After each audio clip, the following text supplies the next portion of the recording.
I'm here in this box. This is one of the hubs of the wiring, and this is kind of what we're looking at. We got 1, 2, 3, 4, 5, 6, 7, 8, and 9 of these gigantic screw-on plug things back there that power everything in the back. We got all these wires going up different places. Chase is going there. Chase is coming up here and going backwards. Chase is coming down. This pump right here. What is this? DC 12 volt. I don't know what type of pump this is. Strobe power supply with a bunch of wires coming out of it. Another strobe power supply. Some sort of breaker. I don't know what that goes to. Don't know what that's for. 125 psi. I don't know, maybe it's oxygen. Maybe it has to do with the airbag system. We got chases going down there. That's all in this one cabinet, and there's other places with wiring in them too. Here we got a shore inlet. I don't know if that's hooked up. An auto eject air pressure. Right here, we got a port. I think that is not actually used, and this is what used to be attached to it, because this is like just randomly screwed in here. I think I heard this is a block heater, but I'm not sure. Let's see, inside in the cab,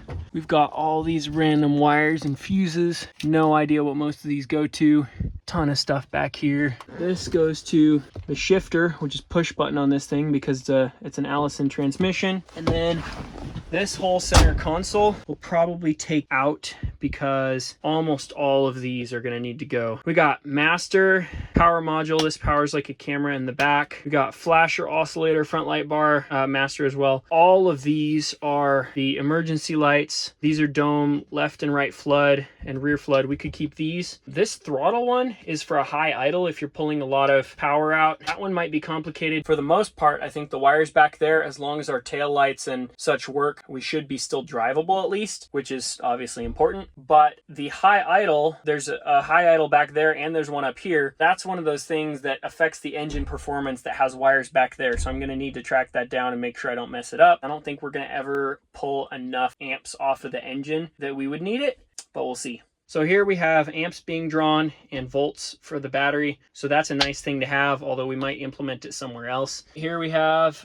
see, strobe dimmer. I don't know what that does. Spare, I don't know what that does. Backup alarm is currently not working, which is why the guy who had the plumbing company put this in, because for his company, he had to either have the beeper or a camera. And he said just wiring in the camera was easier. Then we have siren horn, which I think just turns on this system, which has a PA and a Yelp, phaser, all that stuff. And that stuff is illegal to use on the road for sure. And here it looks like we have someone hooked up some aftermarket speakers and didn't do a great job of putting those there. This one's just hooked up to what I assume is a ground right there. Not the best job. It just sticks in the dash here, and then they come here. Oh, this is for the camera. Okay, that's what that is. So this is the camera stuck on there, but it's all just like randomly taped together. That's not great. Back behind the seat, we have different relays. Don't know what those go to. We have more wires back here, wires on the floor. We have wires everywhere. And here inside, we've got lights in all these. This thing's portable, but we've got more wires back there. We've got a big alternator right here.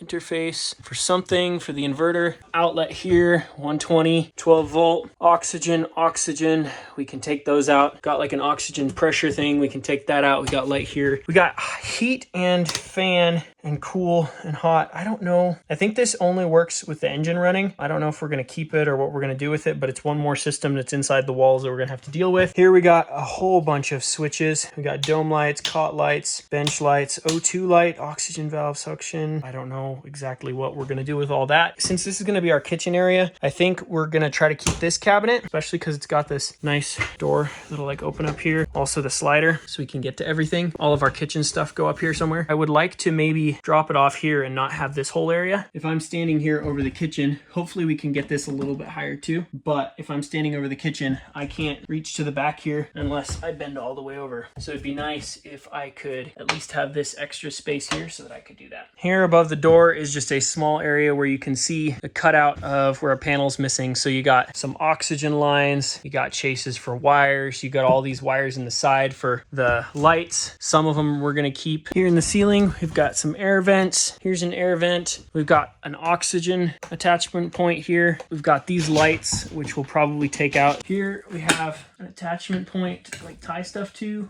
I've never seen this style of attachment before. Looks kind of neat, but I don't think we need it. We've got a bunch of these things that say antenna access. You can get up there and get to it.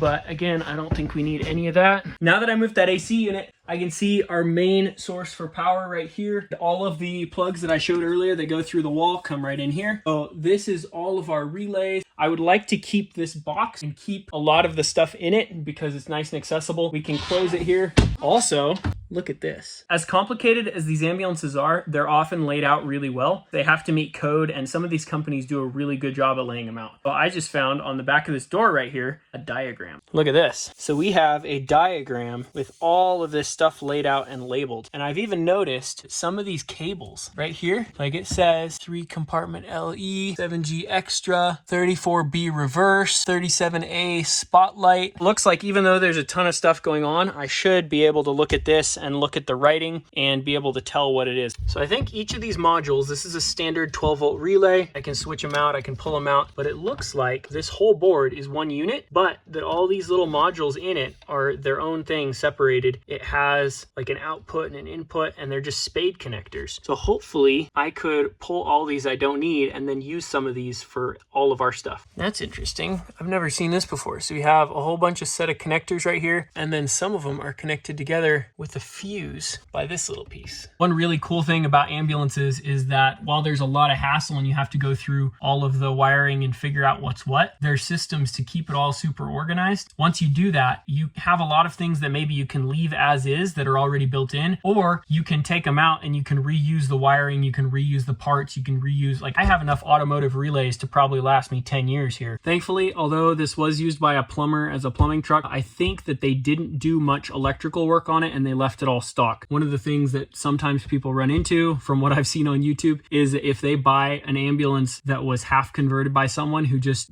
started messing with stuff and then gave up, it can be a nightmare to figure out what they cut and if they cap the ends properly, because then you can have stuff grounding to the frame everywhere, blowing fuses. So thankfully, I don't think they really messed with much here. There's only a few things that I think that have been messed with, and they're mostly in the front. So yeah, a lot to work on.